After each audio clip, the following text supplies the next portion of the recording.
ఈ విధంగా లంకా నగరాన్ని 4 వైపులా వానర సమూహాలు ముట్టడించేసి ఉన్నాయి. అదేవిధంగా రాక్షస సైన్యం కూడా లంక చుట్టూ కాపలా కాస్తూ జాగ్రత్తగా ఉన్నారు. యుద్ధం ప్రారంభం కాబోతున్నది. ఆ యుద్ధం ప్రారంభం కాబోయే సమయానికి అందరూ సిద్ధంగా ఉన్నారు. ఇక యుద్ధం ప్రారంభం అంటే ప్రారంభం చేయడమే. ఎలా ప్రారంభమైంది యుద్ధం అంటే, రామచంద్రమూర్తి ఇప్పుడు యుద్ధానికి మొట్టమొదట ఎవరు ప్రారంభించాలి అంటే రామసైన్యమే ప్రారంభించాలి. యుద్ధానికి పోయింది వీళ్ళు కాబట్టి. అందువల్ల రామచంద్రమూర్తి ఆజ్ఞ ఇచ్చాడు, మీరు వెంటనే లంకను ముట్టడించి ధ్వంసం చేసేయండి అని ఎప్పుడైతే చెప్పాడో సకల వానరులు కూడా సంసిద్ధులైపోయినారు. ఆ గోలాంగోళములు గాని భల్లూకములు గాని సిద్ధమైపోయి ఆ 4 ద్వారాల దగ్గర ఉండేటువంటి కోట్లాది వానర సైన్యమంతా కూడా ఒక్కసారి విజృంభించినటువంటి వాళ్ళై ఆ కోట దగ్గర ఉండేటువంటి రాక్షస సమూహం మీద దూకారనమాట. దూకేటోటికి 4 వైపులా ఒకేసారి యుద్ధం ప్రారంభమైంది. రావణాసురుడు లోపలే ఉన్నాడు, అంటే ఇంకా ఉత్తర ద్వారం దగ్గరికి రాలేదు. ఉత్తర ద్వారం వైపు సుఖసారణులు ఉన్నారు, తూర్పు ద్వారం వైపు ప్రహస్తుడు ఉన్నాడు, తర్వాత ఈ పశ్చిమ ద్వారం వైపు ఇంద్రజిత్తు విజృంభించి ఉన్నాడు, ఈ దక్షిణ ద్వారం వైపు మహోదర మహాపార్షులు విజృంభించి ఉన్నారు. అదేవిధంగా తూర్పు వైపు నుండేటువంటి నీలుడు సకల సైన్యాలతో విజృంభించి ఈ ప్రహస్తుడి సైన్యంతో యుద్ధం చేస్తున్నారు. ఇప్పుడు మనం అర్థం చేసుకోవాల్సింది ఏంటంటే, ప్రహస్తుడు నీలుడు యుద్ధం చేసుకోవడం లేదు. నీలుడి యొక్క సైన్యము ప్రహస్తుడి యొక్క సైన్యము కొట్టుకుంటున్నారు. విపరీతమైనటువంటి యుద్ధం జరుగుతుంది. అదేవిధంగా దక్షిణం వైపు అంగదుడి యొక్క సైన్యము మహోదర మహాపార్షుల యొక్క సైన్యము యుద్ధం చేసుకుంటున్నారు. వీళ్ళు దూరంగా ఉండి చూస్తున్నారు. అంటే యుద్ధం వీళ్ళు చేయాల్సినటువంటి అవసరం ఇంకా రాలేదన్నమాట. అదేవిధంగా ఆంజనేయ స్వామి ఉన్నాడు, ఇంద్రజిత్తు ఉన్నాడు. ఇంద్రజిత్తు యొక్క సైన్యము ఆంజనేయ స్వామితో కూడా ఉండేటువంటి సైన్యం కొట్టుకుంటున్నారు. ఈ తట్టు రామ సైన్యము శుకసారణుల యొక్క సైన్యము యుద్ధం చేసుకుంటున్నారు. సైన్యాల మధ్య యుద్ధం జరుగుతూ ఉన్నది. ఈ వానర సైన్యం ఏం చేస్తున్నారంటే, తీవ్రంగా రాక్షస సైన్యాన్నంతా కూడా గాయపరిచి సింహనాదం చేస్తూ రామచంద్రమూర్తికి, సుగ్రీవుడికి, లక్ష్మణుడికి జయధ్వానాలు చేస్తూ వాళ్ళు ఆ కోటనంతా ముట్టడించేసి ఆ కోట చుట్టూ ఉండేటువంటి అగడతనంతా కూడా పూడ్చి చేశారనమాట. అంటే రాళ్ళు, మట్టి, చెట్లు అంతా వేసేసి ఆ అగడతనంతా పూడ్చేసి ఈ రాక్షసుల్ని సంహరిస్తూ కోట గోడను దాటడానికి ప్రయత్నిస్తున్నారు వానరులు. ఆ కోట గోడ మీదకి చాలా మంది దూకేశారు. ఆ కోట గోడ మీద ఉండేటువంటి రాక్షసులతో యుద్ధం చేస్తున్నారు. ఈ ద్వారాల దగ్గర ఉండేటువంటి వాళ్ళతో యుద్ధం చేస్తున్నారు. విజృంభించి కోట్ల మంది ఆ వానర సైన్యము కోట్లాది కోట్లతో కూడినటువంటి రాక్షస సైన్యంతో యుద్ధం జరుగుతుంది. రాక్షస వానర యుద్ధాన్ని చూడడానికి దేవతలందరూ ఆకాశ మార్గంలో అదృశ్య రూపాలతో కొందరు, దృశ్య రూపాలతో కొందరు చూస్తూ ఉన్నారు. ఆ సందర్భంలో అది ద్వంద్వ యుద్ధం అంటారు దాన్ని. ఆ ద్వంద్వ యుద్ధం భయంకరంగా సాగుతుంది. అనేక మంది రాక్షసులు ముక్కలై పడిపోతున్నారు.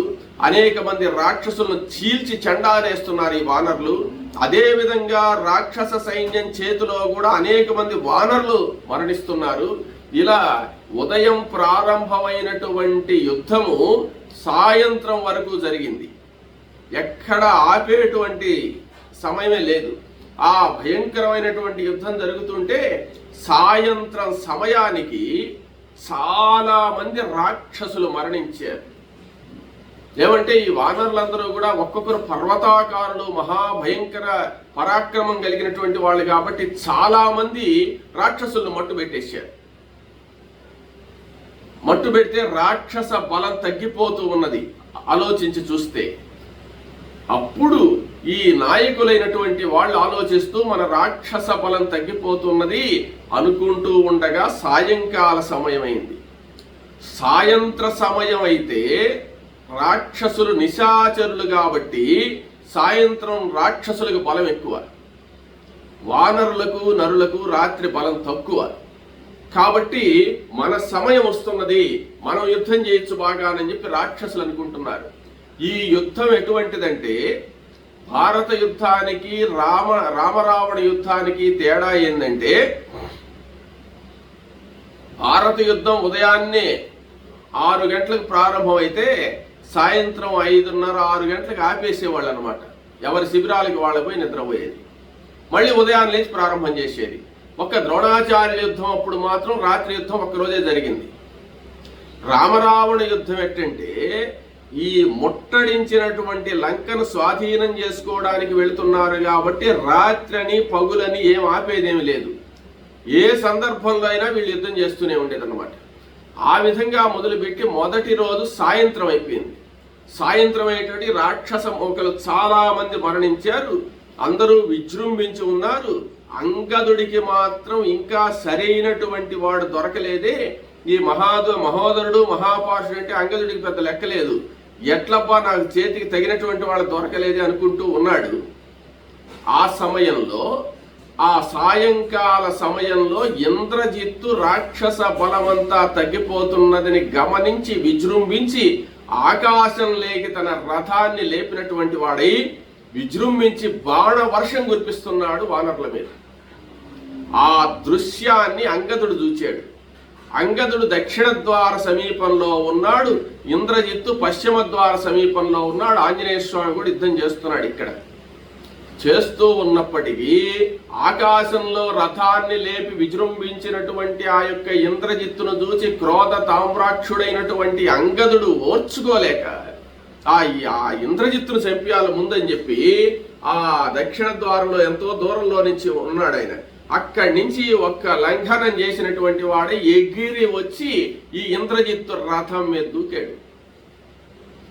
రథం మీద దూకేటువంటి ఇంద్రజిత్తు సామాన్యుడు కదా, వెంటనే అక్కడి నుంచి తప్పించుకున్నటువంటి వాడై ఈ అంగదుడితో యుద్ధం చేయడం మొదలు పెట్టాడు. అంగదుడితో ఎప్పుడు యుద్ధం చేయడానికి మొదలు పెట్టాడో అంగదుడు ఏం చేశాడంటే ఆ ఇంద్రజిత్తు యొక్క అంటే అందరూ కింద యుద్ధం చేస్తూ ఉంటే ఇంద్రజిత్తు మాత్రమే పైకి లేచాడనమాట. అది ఒప్పల అంగదుడికి. ఈయనేందు పెద్ద బ్రహ్మాండంగా యుద్ధం చేసేవాడి మాదిరి పైకి లేచాడని చెప్పి ఆ సారథిని ఆ గుర్రాలను రథాన్ని పొడి చేసేసాడు.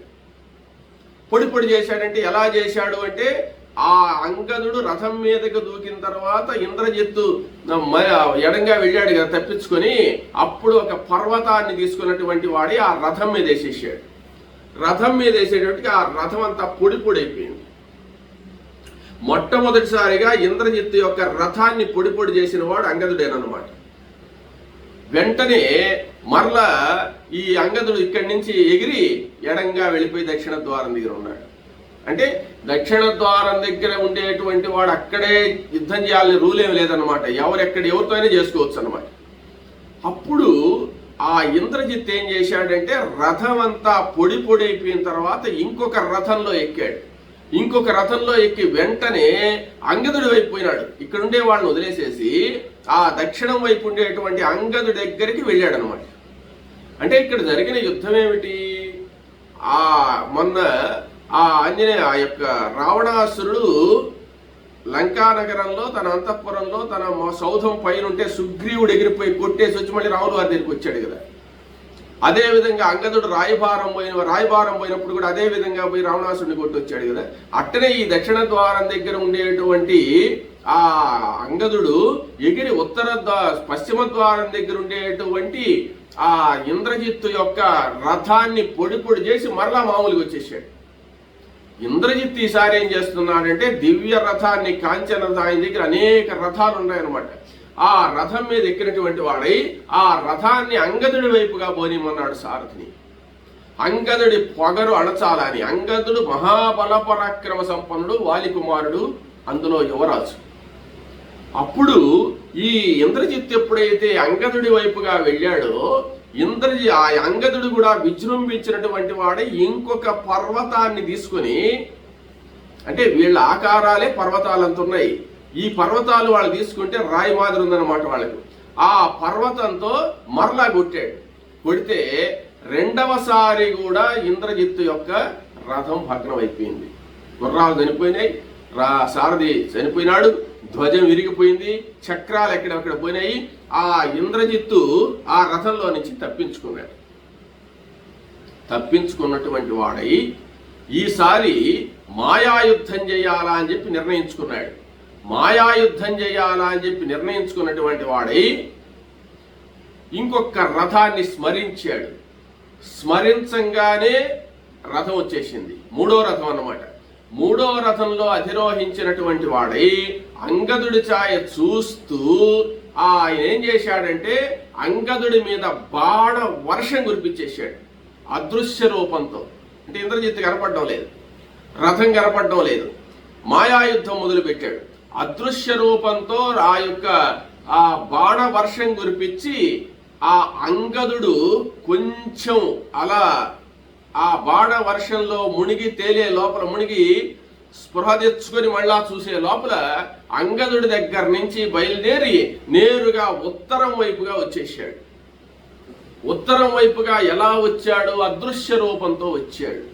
అదృశ్య రూపంతో వచ్చినటువంటి వాడై ఈ అంగదుడిని కొట్టినా, హనుమంతుడిని కొట్టినా, సుగ్రీవుడిని కొట్టినా ఏం లాభము? రామలక్ష్మణుడు చంపేయాలనుకున్నాడు ఆయన. వాళ్ళని చంపేస్తే ఈ బాధే ఉండదని చెప్పి రామలక్ష్మణుల మీద బాణ వర్షం కురిపించాడు. బాణ వర్షం కురిపిస్తే ఎలా ఉన్నది అంటే ఎక్కడి నుంచి బాణాలు వస్తున్నాయో తెలియడం లేదు.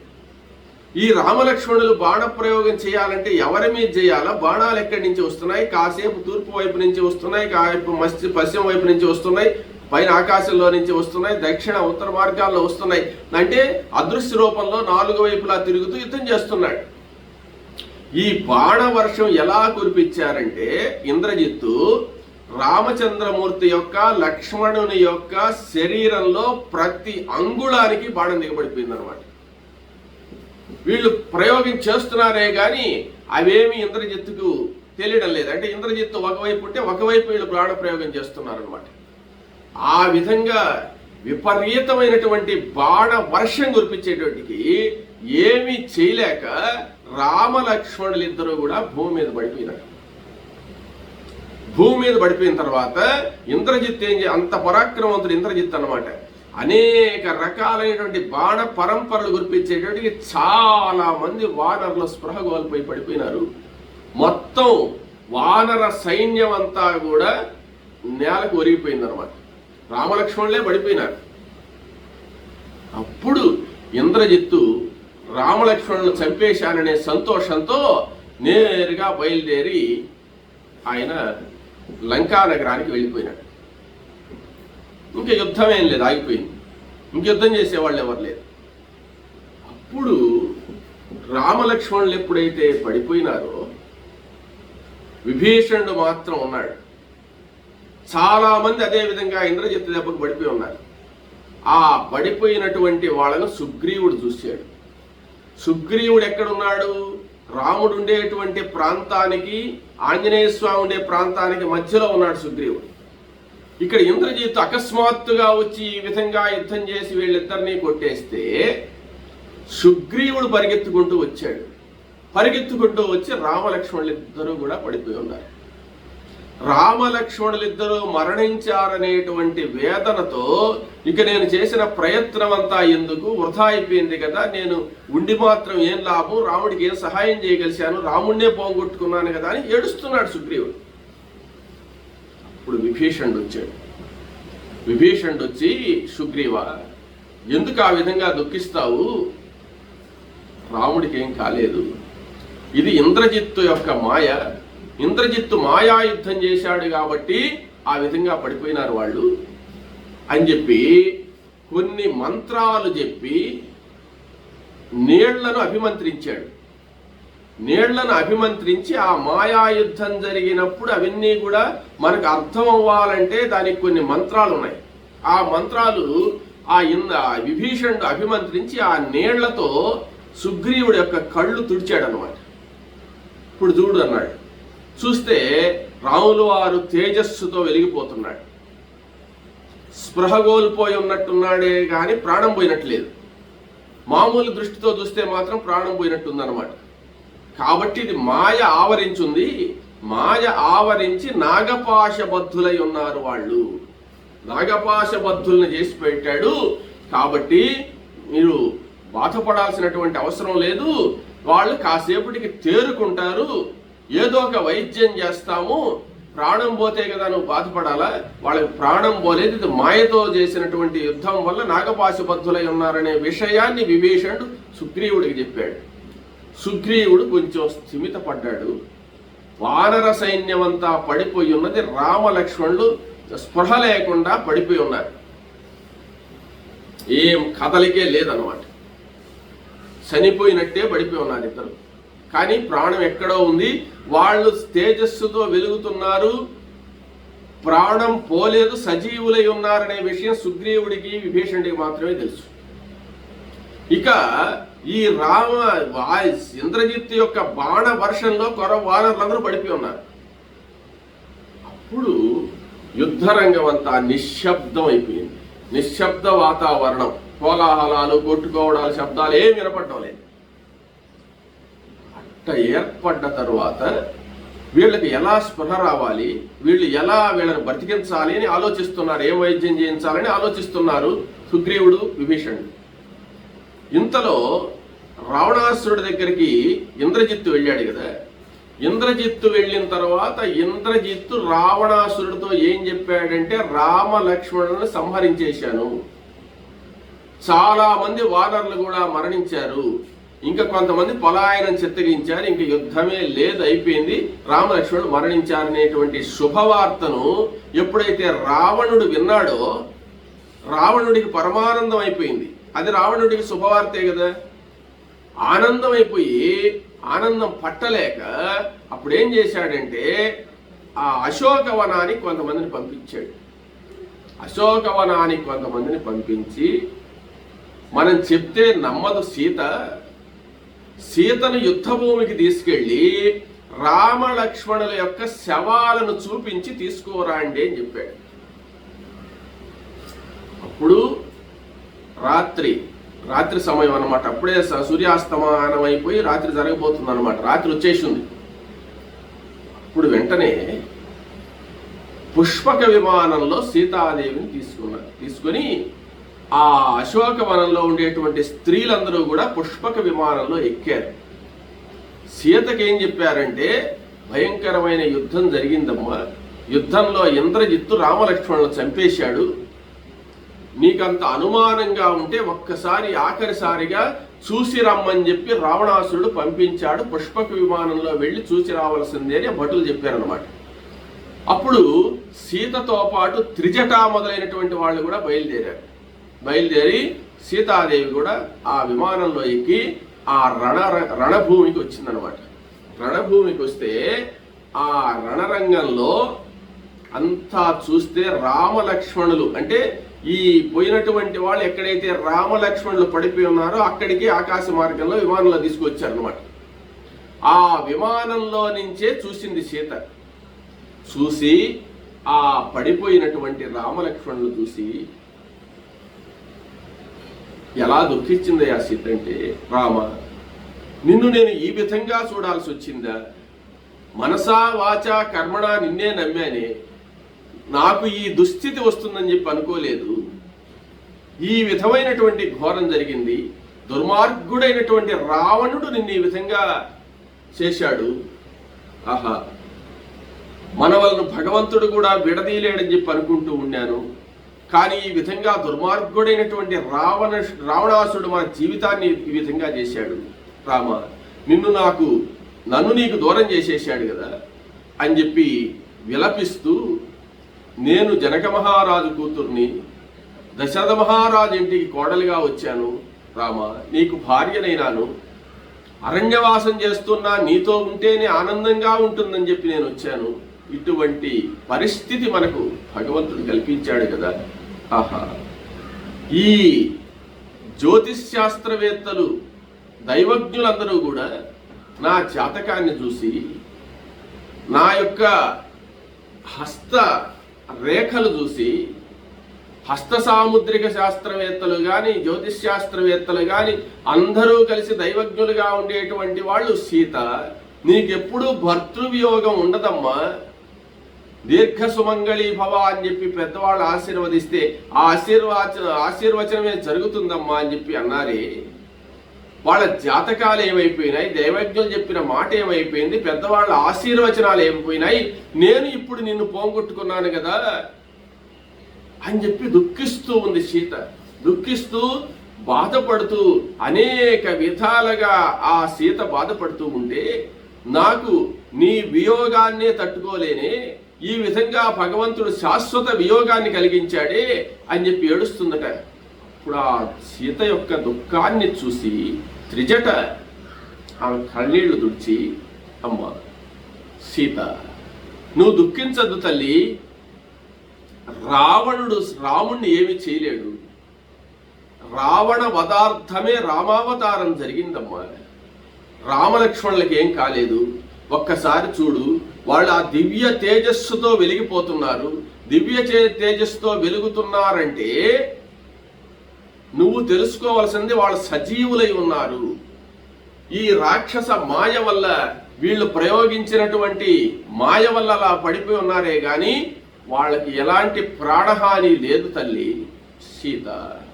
ఇంకొక విషయం తెలుసా, త్రిజట చెప్తుంది, నువ్వు పుష్పక విమానంలో ఉన్నావు, పుష్పక విమానం భర్త లేనటువంటి స్త్రీని మోయదు.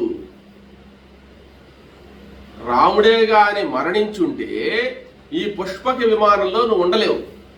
పుష్పక విమానం ఎప్పుడూ కూడా భర్త లేనటువంటి స్త్రీ, అంటే అటువంటి బాధ కలిగేటువంటి పని ఈ యొక్క విమానంలో ఉండేటువంటి వాళ్ళకి అటువంటి బాధలు ఉండవు అని చెప్తుంది అన్నమాట. అటువంటి బాధలు ఈ విమానంలో ఉండేటువంటి వాళ్ళకి ఉండవు. కాబట్టి నువ్వు రామచంద్రమూర్తి ఏమైనా అయిపోయినాడేమో అని నువ్వు బాధపడద్దు, రాముడికి ఏమీ కాదు, రావణాసురుని చంపి నిన్ను తీసుకెళ్తాడు, ఇది కేవలం మూర్ఛ మాత్రమే, ఈయన కొంతసేపట్లో తేరుకుంటాడు, నీకేం భయం లేదు. నీకు ఇంకా మంచి ఉదాహరణ ఏమిటంటే ఈ విమానంలో నిన్ను పంపించడం ఒక అదృష్టము.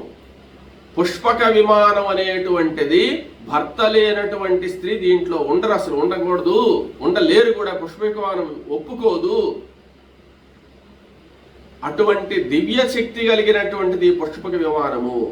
నిన్ను భరించి ఉన్నది, నిన్ను మోస్తూ ఉన్నది అంటే నీ భర్త ఉన్నాడమ్మా, అందువల్ల నువ్వేం బాధపడద్దని చెప్పి ఆ యొక్క త్రిజట ఎన్నో విధాలుగా ఆ సీతను ఓదార్చింది.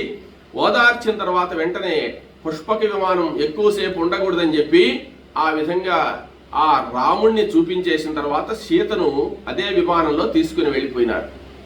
అంటే రావణాసురుడు ఉద్దేశం ఏంటంటే రామలక్ష్మణులు మరణించారు, సీత చూడాలి, సీత అర్థం చేసుకోవాలి నా పరాక్రమాన్ని అని చెప్పి చూపించాడు అనమాట. ఇక ఆమె గగ్గోలు పెట్టినా ఏడ్చినా అక్కడ ఉండేరు కాబట్టి మరలా తీసుకెళ్ళిపోయినారు. ఆమె ఏడుస్తూనే వెళ్ళిపోయింది. ఆమె ఇలా వెళ్ళిపోయిన తర్వాత ఇక్కడ పరిస్థితి ఎలా ఉన్నదయ్యా అంటే, కాసేపటికి రామచంద్రమూర్తికి స్పృహ వచ్చింది. స్పృహ వచ్చిన తర్వాత ఆ స్పృహ రాగానే రామచంద్రమూర్తి లేచాడు. లేచి చూస్తే లక్ష్మణస్వామి పడిపోయి ఉన్నాడు. లక్ష్మణస్వామి స్పృహ కోల్పోయి మరణించినట్టు పడిపోయి ఉంటే అప్పుడు రామచంద్రమూర్తి దుఃఖిస్తున్నాడు. విభీషణుడితో చెప్తున్నాడు, విభీషణ నా తమ్ముడు మరణించాడు, భార్య అయినా సీత వంటి భార్య అయినా మరలా ప్రయత్నిస్తే ఎక్కడన్నా దొరకగలదేమో గాని మా లక్ష్మణుడి వంటి తమ్ముడు నాకు దొరకడయ్యా. కాబట్టి ఇటువంటి తమ్ముడిని పోంగొట్టుకున్న తర్వాత నా జీవితం ఎందుకు? నేను యుద్ధం చేసి విజయాన్ని పొందినా నాకు సంతృప్తి ఉండదు. నాకు ఈ రాజ్యం అవసరం లేదు, నా తమ్ముడు లేని తర్వాత నాకు సీత అవసరం లేదు, నాకు ఎవ్వరూ అవసరం లేదు, నా తమ్ముడు లేనటువంటి జీవితం వ్యర్థం కదా అని విలపిస్తున్నాడు శ్రీరామచంద్రమూర్తి. ఈ విధంగా విలపిస్తుంటే ఆ రాముణ్ణి ఓదార్చలేకుండా ఉన్నారు విభీషణుడు, ఈ సుగ్రీవుడు. అప్పుడు ఇలా ఆలోచిస్తూ ఉండగానే ఆకాశంలో పెద్ద శబ్దం వచ్చింది. పెద్ద శబ్దం వచ్చి ఆ సముద్రం అంతా కూడా అల్లకల్లోలం అయిపోతుంది. ఆ గాలికి, పెద్ద గాలి అన్నమాట. ఆ గాలిలో రెక్కలు అలా ఆకాశం అంతా నిండినటువంటి రెక్కలతో గరుత్మంతుడు వస్తున్నాడు. ఆ గరుత్మంతుడిని అందరూ కూడా విభీషణాదులు చూశారనమాట. చూస్తే ఆ గరుత్మంతుడు ఎలా ఉన్నాడయ్యా అంటే, సుపర్ణోసి గరుత్మాన్ త్రివృతే శిరోగా యత్రన్ చక్షుస్సోమ ఆత్మా సామతే తనుర్వామదేవ్యం బృహద్రథంతరే పక్షౌ యజ్ఞాయజ్ఞగుంపుచ్చం చందాగుస్యంగాని ధిష్ణిజా శపాయజూగుంషినామ సుపర్ణోసి గరుత్మాన్ దివంగచ్చ సువఃపత అని ఆ దేవతలందరూ స్తోత్రం చేస్తూ ఉండగా ఆ గరుత్మంతుడు పెద్ద రెక్కలతో ఆ యుద్ధ భూమిలో దిగాడనమాట. ఎప్పుడైతే యుద్ధ రంగంలో ఆ గరుత్మంతుడు అలా దిగాడో, ఈ ఇంద్రజిత్తు ప్రయోగించినటువంటి బాణాలున్నాయే, ఇవన్నీ నాగపాశములు అంటారు. నాగపాశములు అంటే కద్రువ కుమారులైనటువంటి నాగులున్నారే, మంత్రాధీనంతు దైవతం, ఆ దేవతలందరూ కూడా మంత్రాధీనం అయిపోతారు. ఈ ఇంద్రజిత్తు చేసినటువంటి తపస్సు వల్ల, బ్రహ్మాదులు ఇచ్చినటువంటి వరాల వల్ల ఆయన ఏమంటే ఆ నాగములన్నింటినీ వశం చేసుకున్నాడు.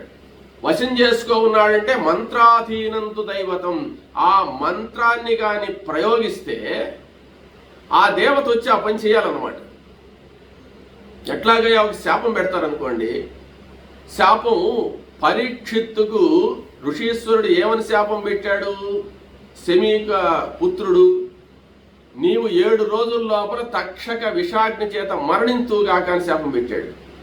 తక్షకుడికి ఏం సంబంధం?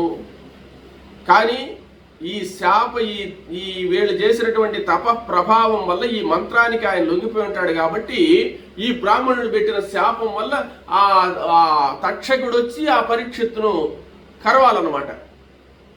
అది ఆయన బాధ్యత. అట్ట దేవతలందరికీ కూడా ఈ బ్రహ్మరుద్రాదులు చెప్పినటువంటిది ఏంటంటే, ఈ దేవతలందరూ కూడా మంత్రాన్ని ఎవరు అనుష్ఠానం చేస్తారో అనుష్ఠానం చేసిన మంత్రానికి మీరు లొంగాలి అని చెప్పున్నారు. అంతే కదా. విష్ణు మంత్రాన్ని నువ్వు జపం చేయంగా విష్ణు ప్రత్యక్షం అవుతాడు. బ్రహ్మని గురించి తపస్సు చేస్తే బ్రహ్మ ప్రత్యక్షం అవుతాడు. ఇప్పుడు రావణాసురుడు దుర్మార్గుడైనా ఏమైనా తపస్సు చేశాడు కాబట్టి బ్రహ్మదేవుడు ప్రత్యక్షమై వరాలు ఇవ్వాల్సి వచ్చింది కదా, వాళ్ళ బాధ్యత అది. అంటే ఈ నాగుపాములన్నీ కూడా ఈ మంత్రాలు కానీ అనుష్ఠించి కానీ జపం చేసి పెట్టుకుంటే వీళ్ళు ఉపయోగించాలా అన్నప్పుడు ఆ సర్పరాజులందరూ కూడా వచ్చి వాళ్ళు చెప్పిన పని చేయాలి. అట్లా ఇంద్రజిత్తు అంత తపస్సు చేసి ఉన్నాడు. అంత తపస్సు చేసి సిద్ధి పొంది ఉన్నాడు కాబట్టి ఈ కద్రువ కుమారులైనటువంటి ఆ సర్పరాజులందరినీ కూడా ధ్యానం చేసి వదిలాడు బాణాలు. ఆ బాణాల రూపంలో ఈ సర్పరాజులందరూ వచ్చేసారు అనమాట. వచ్చేసి అంగుళం కూడా గుచ్చేసి ఉన్నారు కదా, అంగుళం బాణ రూపంలో సర్పాలు కుడుతున్నాయి అనమాట. లోపల రామచంద్రమూర్తి లక్ష్మణస్వామి ఆయన బాధ్యత అంటే ఉపసంహారం చేసిన దాకా ఎవరు పోయేదానికి లేదు. తర్వాత ఆయన ఉపసంహారం చేయకుండా వదిలాడు కాబట్టి ఈ సర్పాలన్నీ బంధించేసి ఉన్నాయి. వీళ్ళు ఏమి చేయలేక పడిపోయి ఉన్నారు. గరుత్మంతుడు ఎప్పుడు వచ్చి అట్ట వాలాడో ఈ సర్పాలు అదే గరుడాస్త్రం ప్రయోగిస్తే వెళ్తాయి అంటారు కదా, అట్లా గరుత్మంతుడిని చూడగానే ఈ కద్రువ సంతానమైనటువంటి ఈ సర్పాలన్నీ కూడా వెళ్ళిపోయినాయి. అయితే కద్రువ సంతానమైనటువంటి సర్పాలన్నీ వెళ్ళిపోయినాయి కదా, ఆదిశేషుడు కదా లక్ష్మణస్వామి, ఆదిశేషుడు కూడా సర్పరాజే కదా, ఆ సర్పాలు ఈ యొక్క సర్పాన్ని బంధిస్తాయా అని చెప్పి ఆయన సర్పరాజైన ప్రస్తుత నర రూపంలో ఉన్నాడు. నర రూపంలో ఆయన సర్పరాజు అయితే ఈయన సింహ విష్ణువే కదా, ఈయన్ని కూడా బంధించారు కదా. కాబట్టి నర రూపంలో ఉన్నప్పుడు ఆ బాణాలు ప్రయోగం చేసినప్పుడు పనిచేయాల్సిందే, లేకపోతే ఆ బాణ శక్తి వ్యర్థం అవుతుందన్నమాట. అంటే వాళ్ళు ఇచ్చిన వరాలు వ్యర్థం అవుతాయి కదా. కాబట్టి ఈయన విష్ణుమూర్తి మీద ప్రయోగించలేదు, ఆదిశేషుడి మీద ప్రయోగించలేదు. ఆదిశేషుడు విష్ణుమూర్తి నర రూపంలో ఉండేటువంటి వాళ్ళ మీద ప్రయోగించాడు కాబట్టి ఈ సర్పాలన్నీ కూడా వాళ్ళని బంధించగలిసాయి అనమాట. ఇప్పుడు గరుత్మంతుడు వచ్చే సమయానికి ఆ గరుత్మంతుడిని చూసి సర్పరాజులందరూ కూడా వెళ్ళిపోయినారు. నాగపాశ బంధనం నుంచి బయటపడిపోయినారు, వెళ్ళిపోయినాయి. వెళ్ళిపోయిన తర్వాత ఆ గరుత్మంతుడు తన చేతులతో రామలక్ష్మణులిద్దరిని కూడా నిమిరేటోటికి వాళ్ళ గాయాలన్నీ మానిపోయి పూర్వానికంటే ఇంకా బలం వచ్చింది వాళ్ళకు. రామలక్ష్మణులిద్దరూ లేచిన తర్వాత రామలక్ష్మణులిద్దరిని కూడా కౌగిలించుకున్నాడు. రాములు వారిని కౌగిలించుకున్నాడు, తర్వాత లక్ష్మణస్వామిని కౌగిలించుకున్నాడు గరుత్మంతుడు. ఇప్పుడు రామచంద్రమూర్తి, గరుత్మంత నువ్వు ఎందుకు వచ్చావు? ఇప్పుడు మేము నాగపాశబద్ధులమైనటువంటి విషయాన్ని నువ్వు ఎలా తెలుసుకొని వచ్చావు, మమ్మల్ని ఎందుకు రక్షించావు అని అడిగాడు తెలియనట్టు ఈయన. అప్పుడు గరుత్మంతుడు, రామచంద్ర, నీవు నేను స్నేహితులము. స్నేహితుడు ఎప్పుడైనా ఆపదలో ఉంటే రక్షించాలి కదా, కాబట్టి రక్షించడానికి వచ్చాను అన్నాడు గరుత్మంతుడు. నీవు నేను ఎలా స్నేహితులము అని అడిగాడు రాములు వారు. ఎక్కడ గరుత్మంతుడు మనకు కనపడలేదు కదా రామాయణంలో. అప్పుడు గరుత్మంతుడు ఏం చెప్పాడంటే, నువ్వు నేను ఎలా స్నేహితులమైన అనేటువంటి విషయం యుద్ధం అయిన తర్వాత చెప్తాను, యుద్ధం అయిన తర్వాత తెలుస్తుంది, యుద్ధం మధ్యలో చెప్పకూడదు, కాబట్టి మీరు యుద్ధాన్ని ప్రారంభించండి, ఇక ఏమి ఇబ్బంది లేదని చెప్పి ఆ గరుత్మంతుడు ఒక్కసారి రామలక్ష్మణులకు ప్రదక్షిణంగా తిరిగినటువంటి వాడి వాళ్ళ దగ్గర సెలవు తీసుకుని వెళ్ళిపోయినాడు. వెళ్ళిపోయేటప్పటికి వానరులందరూ కూడా లేచారు. ఎక్కడెక్కడ బాణాలు పాములు పట్టుకోండి ఇవన్నీ వెళ్ళిపోయినాయి కదా. ఈ వానరులు మిగిలిన వాళ్ళందరూ కూడా లేచేశారు. రామలక్ష్మణులు మహాబల పరాక్రమ సంపన్నులైనారు, తేజస్సుతో వెలిగిపోతున్నారు. నాగపాశబద్ధులుగా ఉండే వాళ్ళు నాగపాశాల నుంచి విడుదలైపోయినారు కాబట్టి ఆ గరుత్మంతుడి అనుగ్రహం వల్ల మళ్ళీ మంచి తేజస్సుతో ఉన్నారు. ఎందువల్ల ఆ గరుత్మంతుడు చెప్పలేదంటే ఇప్పుడే చెప్పాడు అనుకో, నువ్వు శ్రీమన్నారాయణమూర్తివి, నేను మీ వాహనాన్ని గరుత్మంతుడు అని చెప్తే ఆయన అవతారం బయటపడిపోతుంది అనమాట. అందుకని విష్ణు అనే విషయం తెలియకూడదు కదా, తర్వాత తెలుస్తుంది అని వెళ్ళిపోయినాడు ఆయన. ఆ రహస్యం రాముడికి తెలుసు, లక్ష్మణుడికి తెలుసు, గరుత్మంతుడికి తెలుసు. వాళ్ళు ఆ విధంగా గరుత్మంతుడు అదృశ్యం అయిపోయిన తర్వాత చూడండి, ఈ యుద్ధ రంగంలో మొట్టమొదట ఈయన రామరావణ యుద్ధం జరగబోయేటప్పుడు గరుత్మంతుడు వచ్చి వాళ్ళని దర్శనం చేసుకొని పోయినాడు అనమాట. తర్వాత సమయం చూశారు, అర్ధరాత్రి అయిపోయింది. అంటే సాయం సమయంలో జరిగింది, ఇదంతా జరిగి పూర్తయ్యేటట్టుగా అర్ధరాత్రి అయిపోయింది. అర్ధరాత్రి అయిపోయింది కాబట్టి ఇక యుద్ధాన్ని మాత్రం ఆపేది లేదు, దుర్మార్గుడైనటువంటి ఆ రావణాసురుణ్ణి సంహరించాల్సిందేను, యుద్ధం ప్రారంభించండి అన్నాడు రాములు వారు. అప్పుడు ఆ అర్ధరాత్రి సమయంలోనే ఈ వానరులందరూ కూడా విజృంభించి లంకానగరం మీదకి పోతున్నారు. లంకానగరంలో ఉండేటువంటి రాక్షసులందరూ కూడా నిశాచరులు కాబట్టి వాళ్ళకి ఇంకా బలం జాస్తి కాబట్టి ఆ రాత్రి యుద్ధాన్నే చేయాలని చెప్పి ప్రారంభించారు. భయంకరంగా యుద్ధం జరుగుతుంది ఆ రాక్షస సైన్యానికి వానర సైన్యానికి. ఈ భయంకరమైనటువంటి యుద్ధం ఎలా జరిగింది, దాని తర్వాత ఉదయం సూర్యోదయం అయిన తర్వాత ఎవరు యుద్ధానికి వచ్చారు, మధ్యాహ్నం వరకు ఎవరు చేశారు, సాయంత్రం దాకా ఏం జరిగిందనే విషయాన్ని మనం తర్వాత తెలుసుకుందాం.